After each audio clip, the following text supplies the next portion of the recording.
we have picture. What's going on, Israel? We're about to get started right now in a quick second. Just let me get up on the stage. We're about to start tonight's world history lesson for y'all. Shalom, Israel.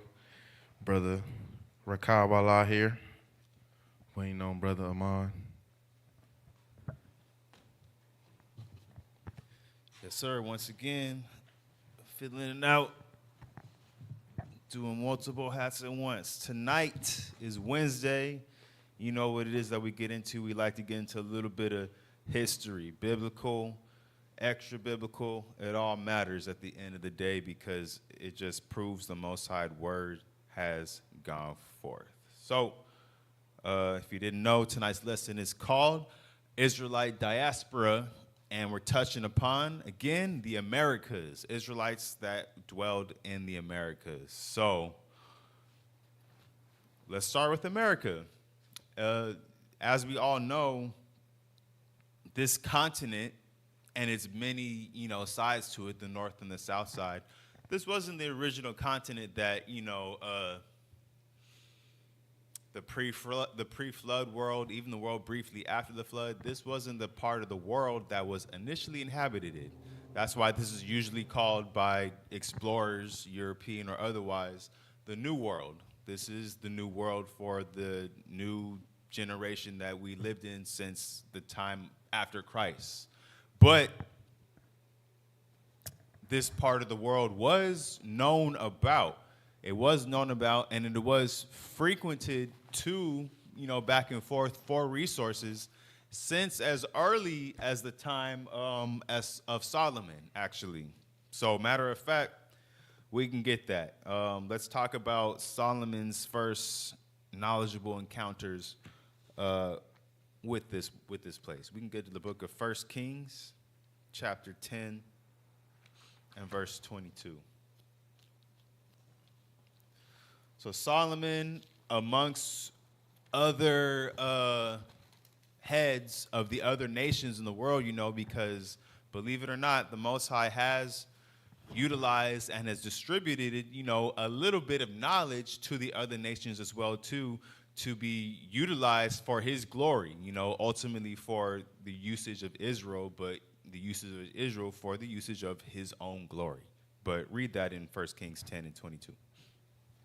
1 Kings chapter 10, verse 22. For the king had at sea a navy of Tarshish with the navy of Hiram. Once in 3 years came the navy of Tarshish, bringing gold and silver, ivory and apes and peacocks. So King Solomon exceeded all the kings of the earth for riches and for wisdom. So I'm going to break that down a little bit. Previously in the chapter, when Solomon, had himself established through the Most High and his kingdom of peace, where he had treaties with the other nations, the men of Tyre, or the Phoenicians in particular, he created with them a navy. And a navy is no different than what we understand a navy is today. They're the military aspect of a country that goes seafaring on boat to do whatever their mission accomplishes them to do, whether that's invasion of countries or gathering of resources. It's the same policies, same politics that don't change. And in this case, what we have right here, we have Solomon building a navy with the nation of Tyre, Hiram in particular, for voyages to get resources. So it says that the king, Solomon, he had a navy in Tarshish. This Tarshish is actually Spain. And this will all make more sense when we get further in the lesson as far as, some of the West African and American connections that happen later on in the future. But Tarshish is by Spain. And if you know that, once in a 3-year journey meant that they were making some pretty far treks. This is where the concept of Solomon already knew about the Americas, as well as some of these Africans, which scholars later on would call like Nubians, and what have you, or other, Egyptian-related peoples. That's because back then, this is the 9th century BC, so about 960 BC, 920 BC was the time when Solomon was reigning amongst Israel. That's when these voyages were made. And oddly enough, according to author, let me get you his name right now. According to author Ivan van Sertima, which is the author of the book They Came Before Columbus in 1976, in that, his statements claims that the Olmec heads, the famous Olmec heads that people have had countless debate about over whether the Olmecs are of African descent or whether they're indigenous American descent, he has the same claims that those Olmec heads carbon date to 900 years before Christ. So again, all these things match up with Solomon. So these are one of the things that we can have to say that, yeah, the Americas before Native Americans, which we're going to get into right now, settled there, the Americas were definitely just touched upon and known about the other nations. But it wasn't until prophecy was fulfilled, which we're going to get into right now, when the 10 tribes of Israel officially would dwell and live there for a very long time, not even close to, like thousands of years. We can get that in the book of prep up 2nd Ezra chapter 13 for me real quick. But I just want to segue. I want to segue into that. So, yeah, again, look up the author. His name is, again, Ivan van Sertima, and his book, They Came Before Columbus. It's a really great book that we're going to dig into as the lesson goes on, confirming this historical piece of evidence with Solomon and Hiram and the scientific evidence that surrounds the Olmec heads. And this is not to displace Native American or 10 tribe history in the Americas, but we got to understand that the Americas were definitely frequented by Israel amongst, some other nations throughout periods of history. But going now to a little bit forward in time. So we started with Hiram and his ships in 1 Kings. This is around the 9th century BC. We're going to jump up a couple 200 years to around the 7th century BC to deal with the 10 tribes. Go to 2nd Ezra 13, start from verse 41, please, my guy. 2nd Ezra 13, verse 41. But they took this counsel among themselves, that they would leave the multitude of the heathen and go forth into a further country where never mankind dwelt, that they might there keep their statutes, which they never kept in their own land. And they entered into Euphrates by the narrow passages of the river. So right now we're talking about history. Right now we're talking about history that deals with the Native Americans. The 10 tribes. Shalom, y'all. All right, guys. Yes, sir. The 10 tribes of Israel. We had to say goodbye to our fellow brethren right there. The 10 tribes of Israel. That's what this prophecy is actually speaking and talking about. And we're going to actually dig into the history of that a little bit right now, too. But I want you to actually read up in that same chapter, verse 40 real quick, just so we know who we're speaking about. Verse 40. Those are the 10 tribes which were carried away prisoners out of their own land in the time of Hosea, the king, whom Salmanasar, the king of Assyria, led away captive, and he carried them over the waters, and so came they into another land.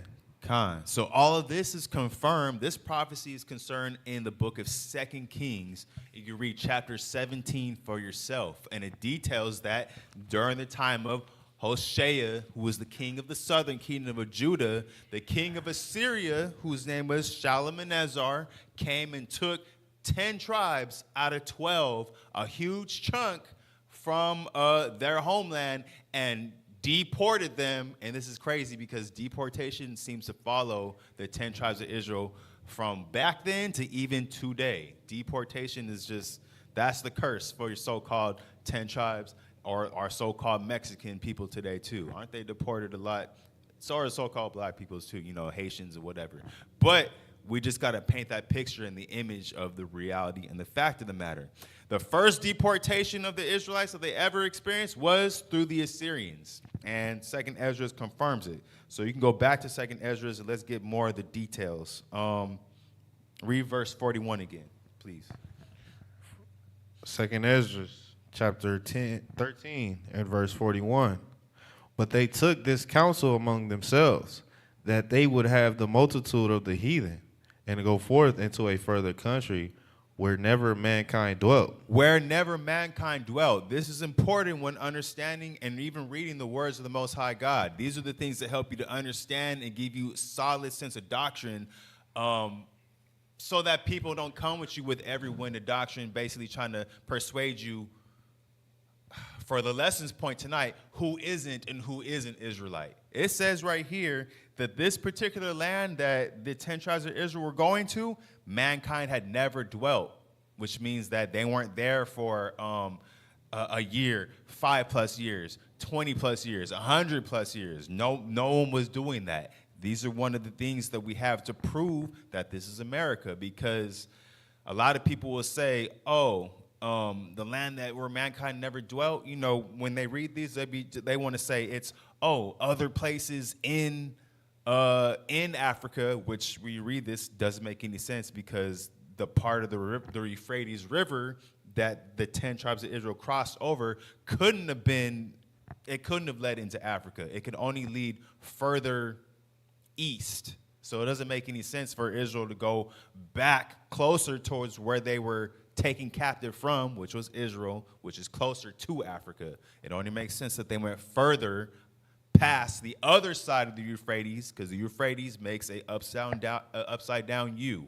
The river goes to at north part most from Iran or ancient Babylon, and it goes along the sideways to the west, you know, over towards Israel, and then it goes towards the east over in, you know, around India area. That's the way the direction that the Euphrates River makes. So this direction that the 10 tribes is making, they were going further east and inside of the Euphrates River. Read on. Verse 42. That they might there keep their statutes, which they never kept in their own land. And they entered into Euphrates by the narrow passages of the river. For the Most High then showed signs for them, and held still the flood till they were passed over. For through that country there was a great way to go, namely of 1.5 years. And the same region is called Arsareth. Then dwelt they there until the latter time, and now when they shall begin to come.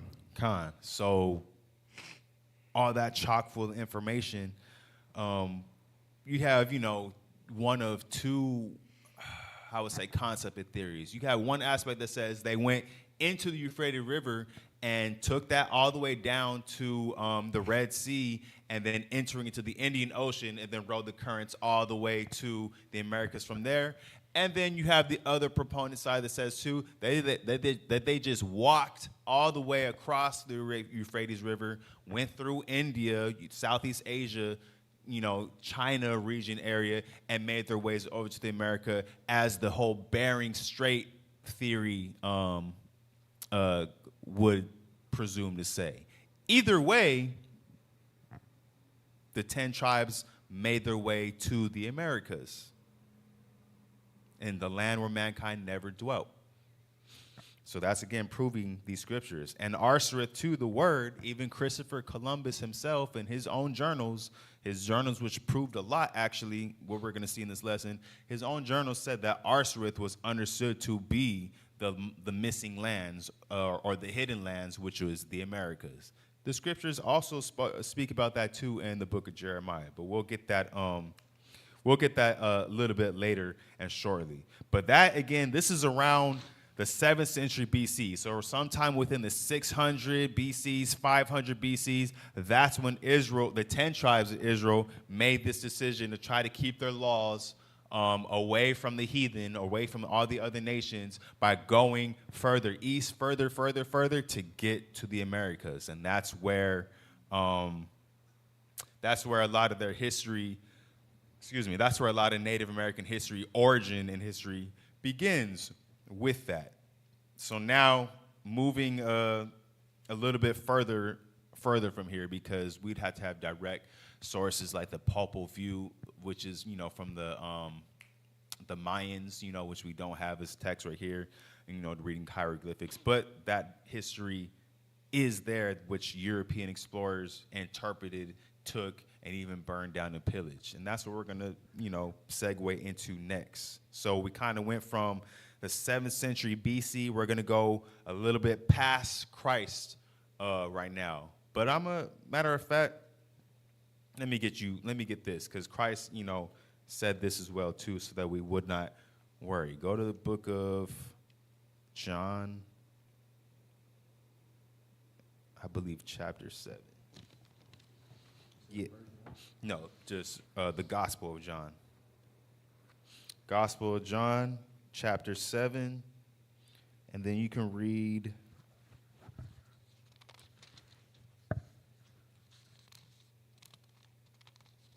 verse 35. This is the book of John, chapter 7 and verse 35. Then said the Jews among themselves, whither will he go, that we shall not find him? Will he go unto the dispersed among the Gentiles, and teach the Gentiles? What manner of saying is this that he said, Ye shall seek me, and shall not find me, and where I am, thither ye cannot come. So this amongst another scripture that I wanted more strongly, but this is one of the scriptures where Christ is knowingly knowing that, look, I have not only my sheep here to pasture in Judea, the Jews, but I got to get my other sheep that are in other places, which is, again, alluding to the dispersion of Israelites across the world. In America, for sure, but not just limited to the Americas. Israel, at that point in time, leading up to now, will just keep getting dispersed, and disperse around the whole world. But that's what Christ was talking about, and that's what the Jews were kind of just like, what? Is he going to actually leave Judea, the land of the Jews, to go find these other disinherited Israelites? Yes, that's why we're doing this lesson right now. So help y'all help us and help you, really, so we can find each other and get this work continuing and flourishing. But so now, we're going to keep touching upon history. Modern day history will tell you and teach you that Christopher Columbus, am I correct? They teach you that Christopher Columbus was the one that discovered America, right? Think back to, before you knew you were Hebrew Israelite, all the way when you were in high school textbooks, middle school textbooks. Christopher Columbus, that was a important name that you learned, because he discovered the land that we as 7-year-olds, 8-year-olds, and 12-year-olds found, ourselves in America.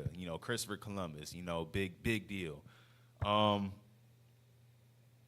would say, partially, the Most High utilized the person to do what he had to do, but, Christopher Columbus himself, what he knew more than what the education system teaches us about him. For instance, Christopher Columbus, he knew to bring a specific type of people with him. He brought crypto Jews, or conversos, which were Israelites, Jews, that had to convert to Christianity or Catholicism in fear of being persecuted and killed because of their Judaistic practices, animal sacrifices, not believing in Christ, all that, was part of their persecution. So a lot of Jews in Spain and Europe had to convert to the Catholic religion for safety.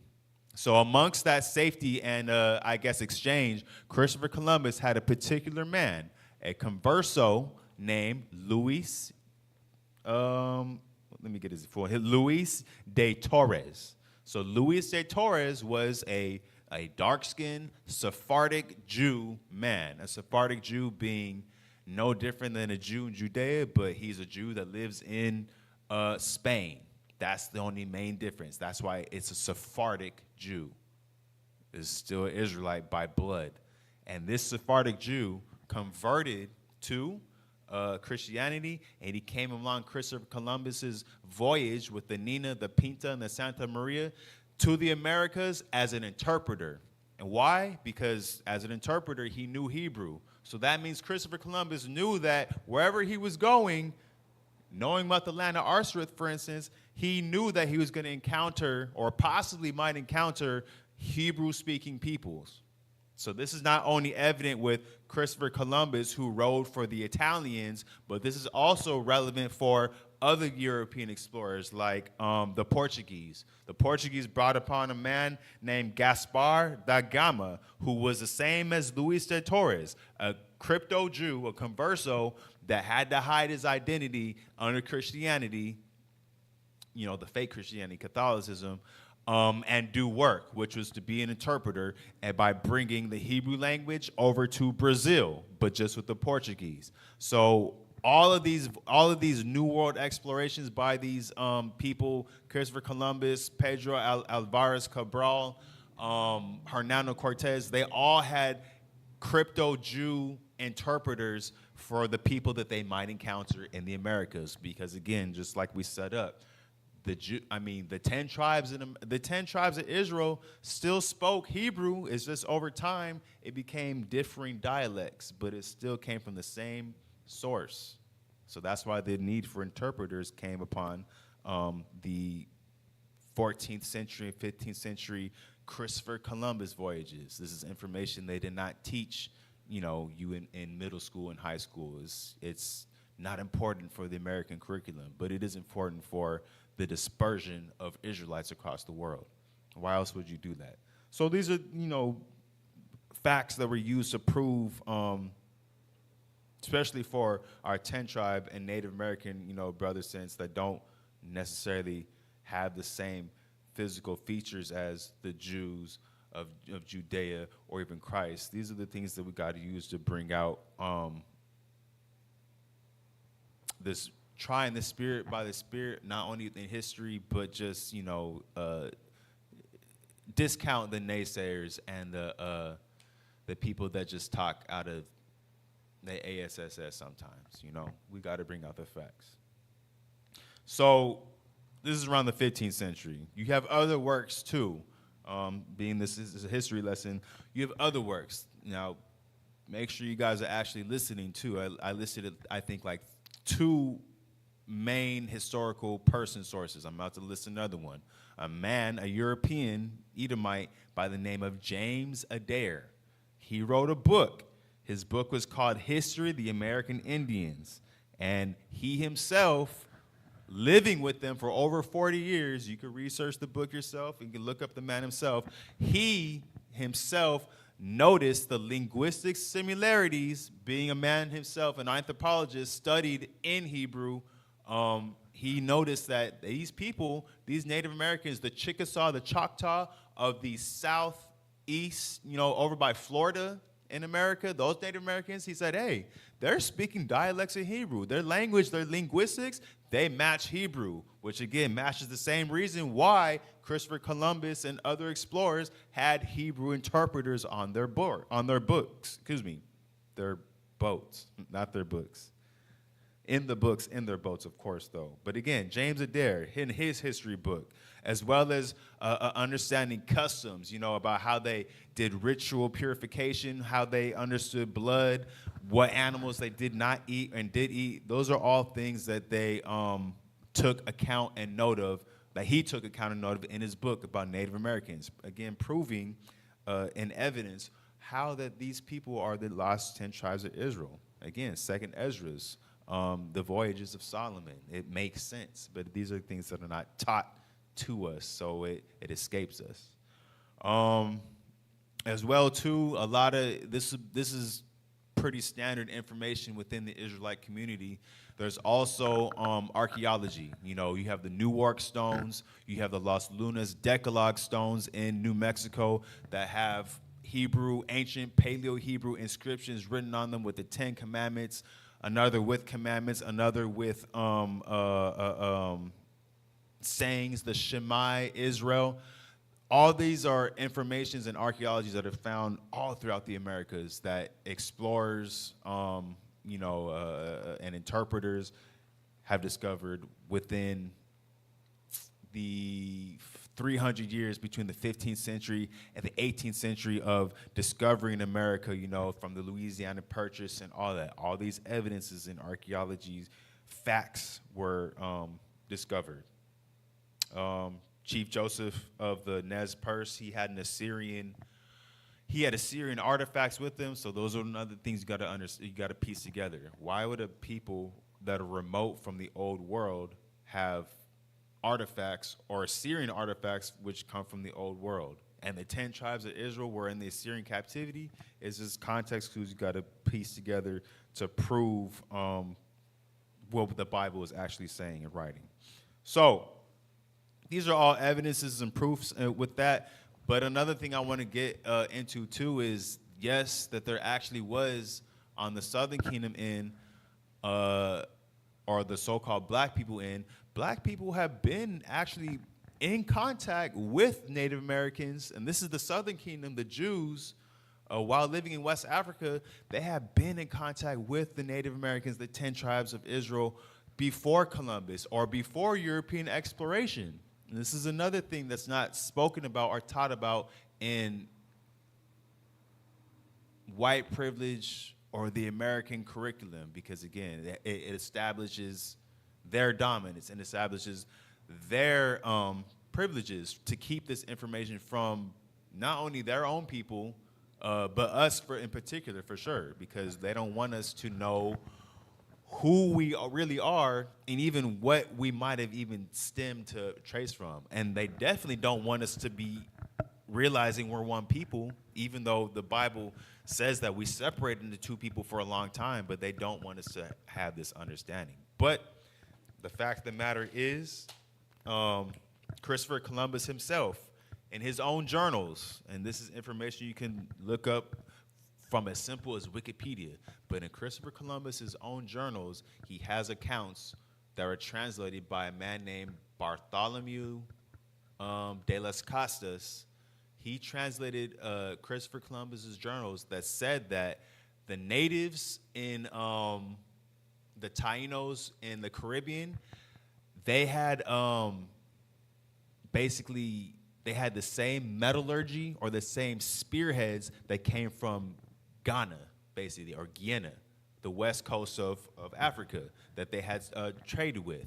And another passage of Christopher Columbus's book is, it said that black people were there with canoes, doing merchandise with the Native Americans. And this was, again, these were things that Christopher Columbus heard from kings in the Spanish region, Spain, Portugal, to make sure he actually did his voyage. So these are rumors that Christopher Columbus heard that was going on in Native America, in the Americas, to make sure that he would actually do his voyage and get it for himself. But he had already known, kings had already known that within West Africa, the Jews that had went from 70 AD all the way into West Africa, living in the kingdom of Mali, the Songhai, and the Akan kingdoms, that their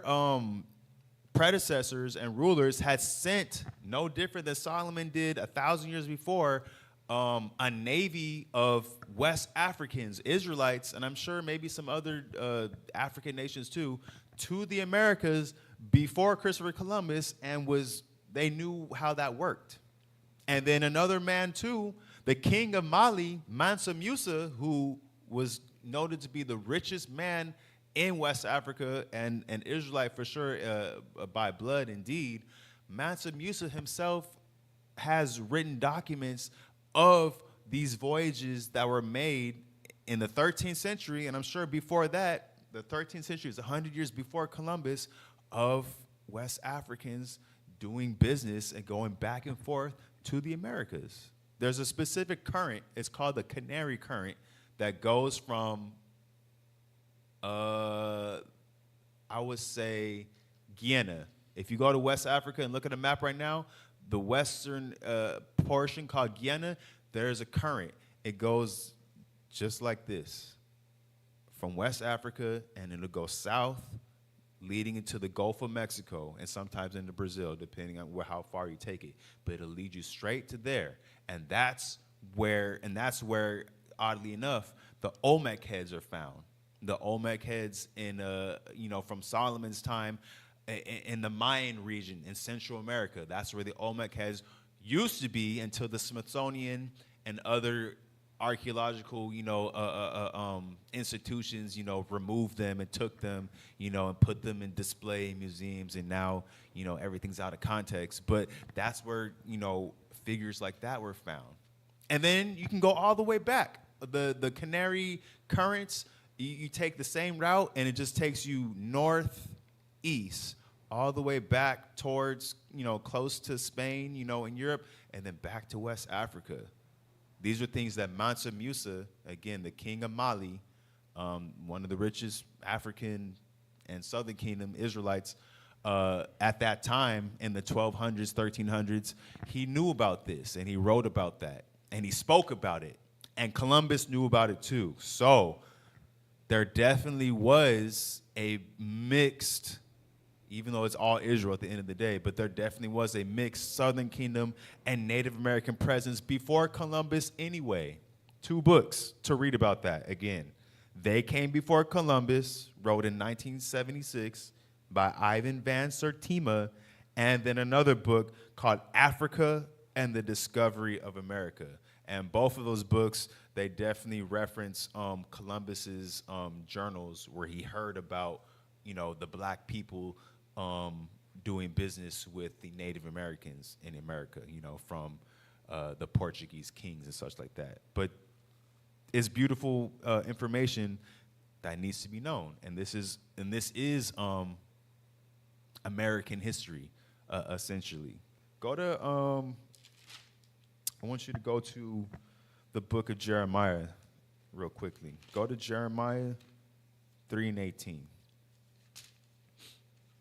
Just to kind of bring things back to the scriptures, and then we're going to keep getting into basically some modern day history, talking about this, because it's beautiful when you know it.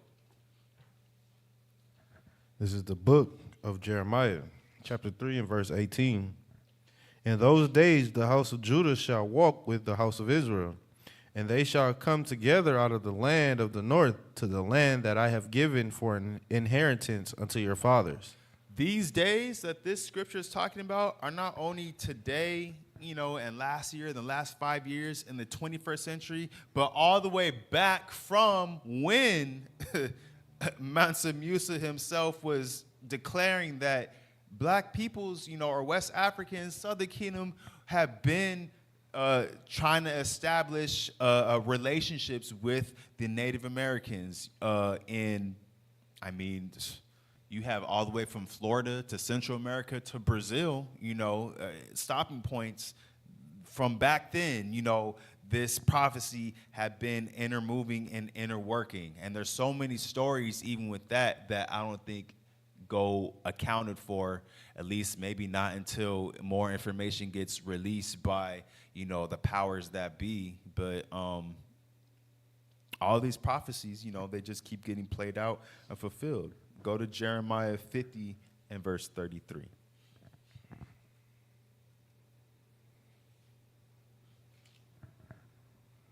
This is the book of Jeremiah, chapter 50 and verse 33. Thus saith the Lord of hosts, the children of Israel and the children of Judah were oppressed together, and all that took them captives held them fast. They refused to let them go. So these are the proofs. Matter of fact, even to touch back on the last verse that we talked about, Jeremiah 3:18, it said the land of the north. When you look in the Bible dictionary, not the Bible dictionary, your Bible concordance, that word north, strangely and ironically enough, that means the hidden country. So a country can't be hidden that's inhabited by people. A country has to be hidden only when it's specifically reserved by the Most High. And this is, again, the same country that was hidden because mankind never dwelt there. So this prophecy matches up again with the prophecy in Second Esdras, which matches up with the testaments of Christopher Columbus and saying the land of Arsareth was the land that mankind had never dwelt. It was a reserved land, that resources on the occasion were utilized and gleaned from, but it was like basically hidden. If you didn't have enough knowledge of astronomy and navigating the seas, like Solomon because he had wisdom, like the Phoenicians because that was their specialty and their skill. They were a seafaring and dwelling people. If that knowledge was not inherently in you or passed down to you, you would never know about the Americas.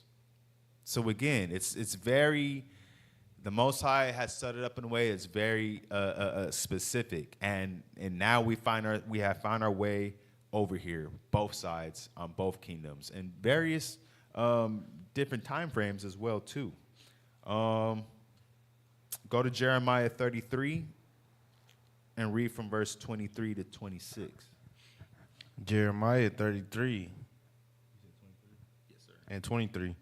Moreover, the word of the Lord came to Jeremiah, saying, Considerest thou not what this people have spoken, saying, The two families which the Lord hath chosen, he hath even cast them off?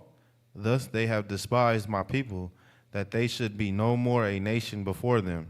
Those two families, again, is the southern kingdom and the northern kingdom. The 10 lost tribes of Israel, and then the other two, including Levi, of Judah, or the Jews, which is mainly Judah and Benjamin, and then some Levites that were, amongst them as well too.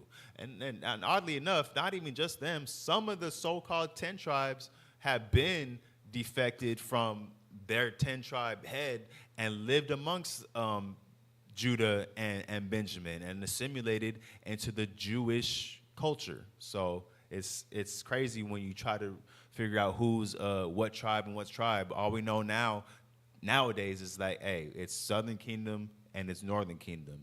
Whatever tribe that you are within that, I can't tell, but that's what it was and that's what it is. Did you read up to 26? I need to get. Please. Verse 25.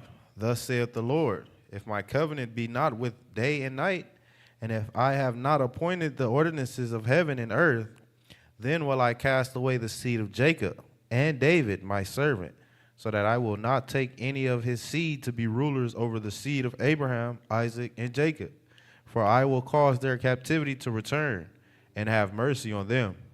And that's just what the scriptures say about the captivity of the so-called Southern Kingdom, the so-called Northern Kingdom, so-called Africoid-looking Jews or Israelites, and so-called, as they would say, Mongoloid, but I would say Shemitic, like Assyrian Arab-looking, 10 tribes or Native Americans, pretty much. That's what we have going on with the separation of the two families of God's chosen people for so many hundreds, close to even 1,000 years. That's what we have going on right here. So we're going to get back into just, historical facts, and we're going to try to go in the timeline order too.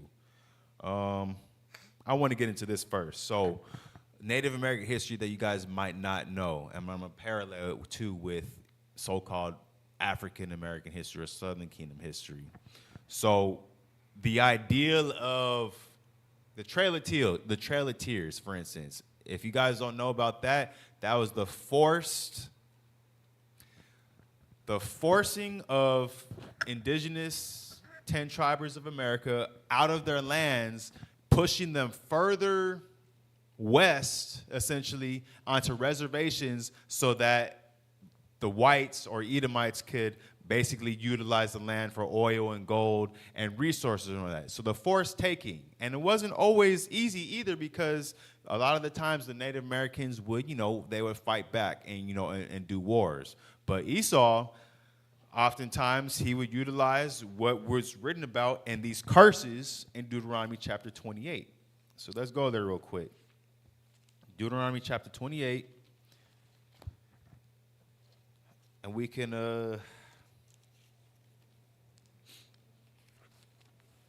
start from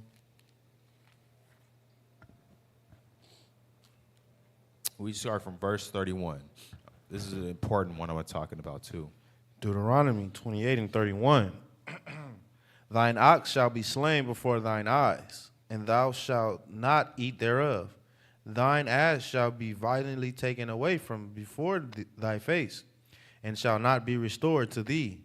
Thy sheep shall be given unto thine enemies, and thou shalt have none to rescue them. And read verse 33. Verse 33. The fruit of thy land and all thy labors shall a nation which thou knowest not eat up, and thou shalt be only oppressed and crushed always. So those two things right here, we're talking about flora and fauna, the land, and then the things upon the land, in particular animals. And in one particular animal, the ox, as it says here, but I want to focus in on the bison. So when you deal with Native American history, when it talks about the Trail of Tears and the reservations that they were put on, a lot of that was predicated upon because they chose to fight back against, the white people, and then some of the Southern Kingdom they would utilize against them. What they decided to do was they would take the bulk of all the bison and the buffalo, and they would actually hunt them, because a lot of the Great Plains Indians or 10 tribes of America, they were nomadic. They didn't necessarily always stay in one place. They would follow the buffalo and the bison. So what white people did was they went and followed all those buffalo and bison, and they literally just slaughtered and murdered them. You could literally see pictures of this where a white person standing on a mound of dead carcasses of bison that's probably at least 50 feet in the air. That's pretty tall. I want to say 100, but I'm going to probably be realistic, say about 50 feet in the air, and probably about 75 feet in distance diameter of just like a pyramid of dead bison. And this is just one image, and they was killing them by the thousands. And this is how they basically got the Native Americans to lose the wars that they were fighting against white America, and to, starve them out and eventually get them weak enough to where they would push them back onto reservations. The reservations for Native Americans are essentially the same thing as plantations for a so-called black person. It was a place where you stayed. That was your prison, basically. That's where your jurisdictions, and you follow the rules that you follow the rules there. You lose your culture, your heritage. That's how. If you've seen Roots, Kunta, my name's Kunta. No, it's not. It's Toby. Same shit with the Native Americans. The boarding schools. You're gonna lose your language. You're gonna lose thankfully, you're gonna lose some of the religious practices you were doing, but your culture, your knowledge of self, and you're gonna become. They got named the same names as white people. So a lot of Native Americans, light skinned even too, they have white people names like Thomas and William and Betsy, stuff like that. Those are a lot of North American, Native American, conversions that they have, and that's what the reservations, provided. And that was the same thing too with, again, the plantations for so-called blacks. That's why so-called Southern Kingdom blacks, that's why they would at least try to run away, Underground Railroad type deal, or escaping to Florida in particular to be free, because it was outside of American jurisdiction for a time, and it was under, I think, like another European country like French or Spanish. And a lot of Southern Kingdom West African blacks would go south towards Florida and live with the Native Americans there because they had a little bit more freedom for that time, short time, and lived as so-called the Black Indians. And that's another book by William Lawrence Katz, Black Indians. Again, that's not to rule out that Native Americans weren't Israelites or that Native Americans were so-called blacks or West Africans always, but that is a big part of history that goes with Native and West African, Southern Kingdom and Northern Kingdom mixing and intermingling. Treaties that we had back then was that we lived amongst each other, in that regards, as well as some of the other stuff that I spoke about earlier, in the 13th century with Mansa Musa. These are all points that need to get brought out because you have a lot of misguided Israelites that utilize information like this out of context and in distortion and ultimately in oppression of other Israelites sometimes, which just gives so-called white people, Edomites, more power because now they have more inner division, which is crazy enough. That's how they've been getting against each other for the longest time. Buffalo Soldiers, that was literally white people hiring black people to fight against the Native Americans.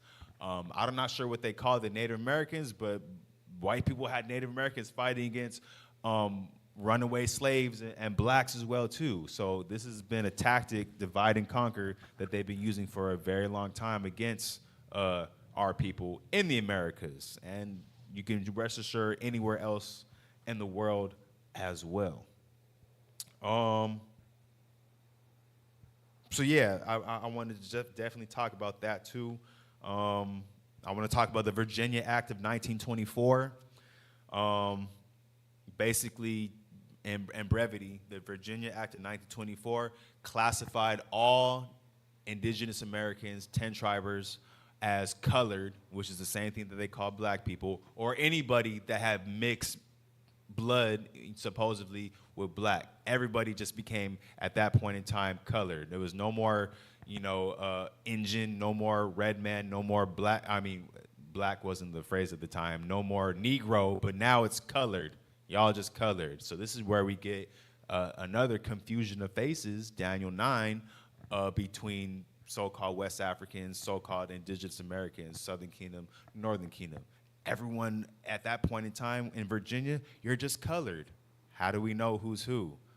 He has more African phenotypes. He has more, I don't know, he's somewhere in the middle. I don't know, I can't it didn't matter to the society at the time. It was you colored. And as far as Israel's concerned today, that's what we need to get back to as far as the spirit bearing witness. You're Israel, we just got to do these works. But again, this is how we got led into these things. I would say the last couple points I want to bring out. Remember I was talking about deportation earlier. This is just something that needs to get brought out. I don't think it gets brought out enough as far as the curses upon our people today dealing with in America, the deportations.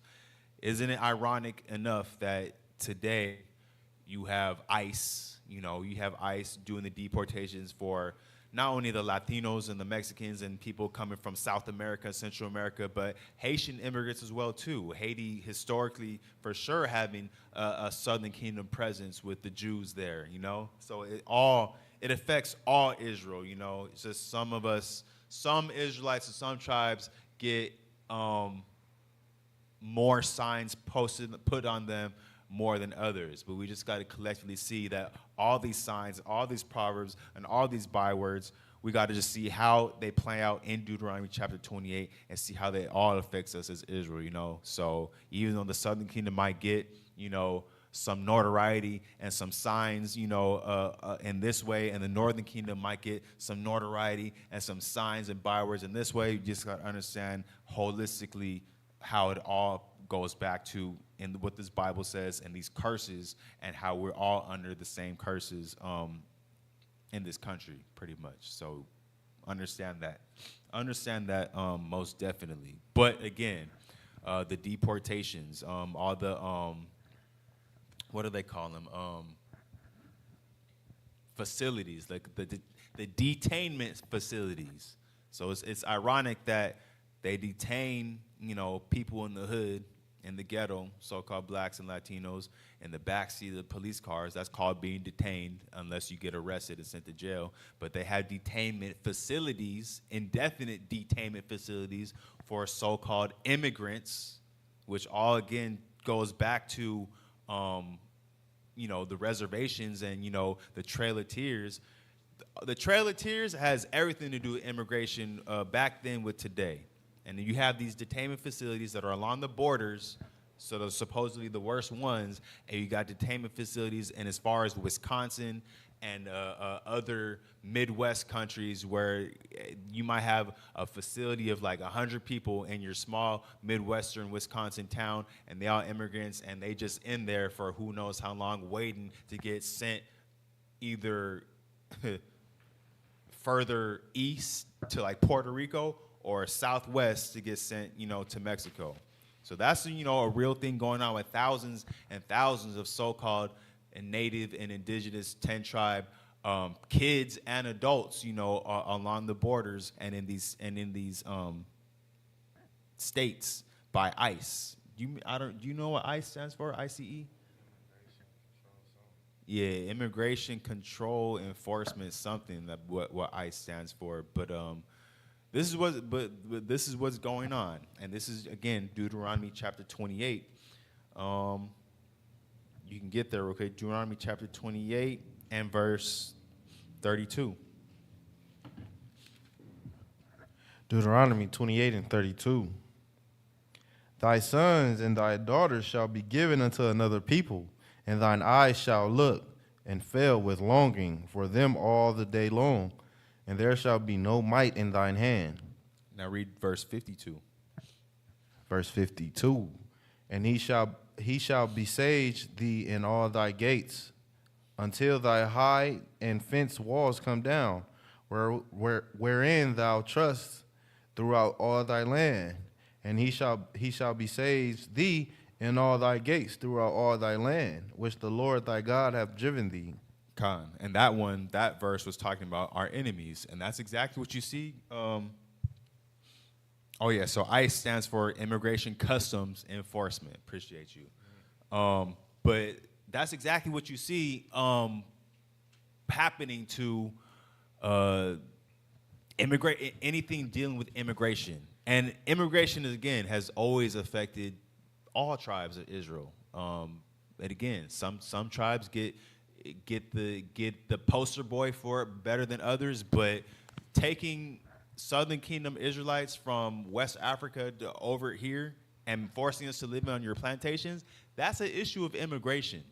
That's still an issue of immigration.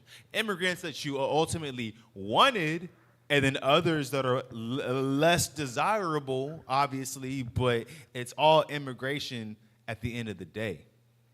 So whose game are we really playing? Ultimately, I mean, we're in the Most High's game. The Most High is utilizing and using whoever He's got to utilize in order to get us shepherd into the place He wants to be.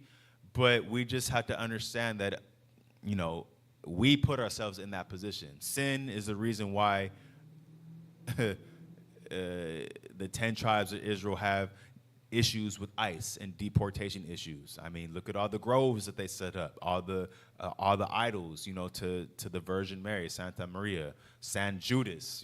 That's big in Latino, Hispanic, 10 tribe culture, and a lot of that stuff. The Most High's like, I got to punish you for that. Same thing with Southern Kingdom. A lot of us aren't aware, but if you go to Brazil and you hook up with your black West African Brazilian family over there, they're doing a lot of the stuff that got them put over the Americas, period, still over there. They're into the Orishas, and their idols and gods that they worship that we more or less in North America have long lost forgot, if not us trying to get into like Egyptian, mythology and stuff like that. But they're still doing a lot of the same stuff that they was doing in West Africa and Brazil that we're not necessarily doing, on the West Coast, in California as so-called blacks. But at the end of the day, we still, outside of the faith, we're all still collectively acting unrighteously according to the will of the Most High God. We're still not walking in God's wisdom. We're still breaking commandments. So it's like, we're not any better than our brothers, in the other parts of the Americas that they're in, than we're at right here. It's just that, again, some of us get poster boy and a face better than others. But now it's our responsibility to see that and to see past it and to work past it and to teach past it and to live past it as well too for any of us that that get those any of us that happen to actually literally live a stereotype that the world's say about us. Now we have to actually break that generational curse of it and be an example for all of us around the world in the Americas or whatnot to break those generational curses, these Deuteronomy chapter 28 curses that we still live in collectively as 12 tribes of Israel.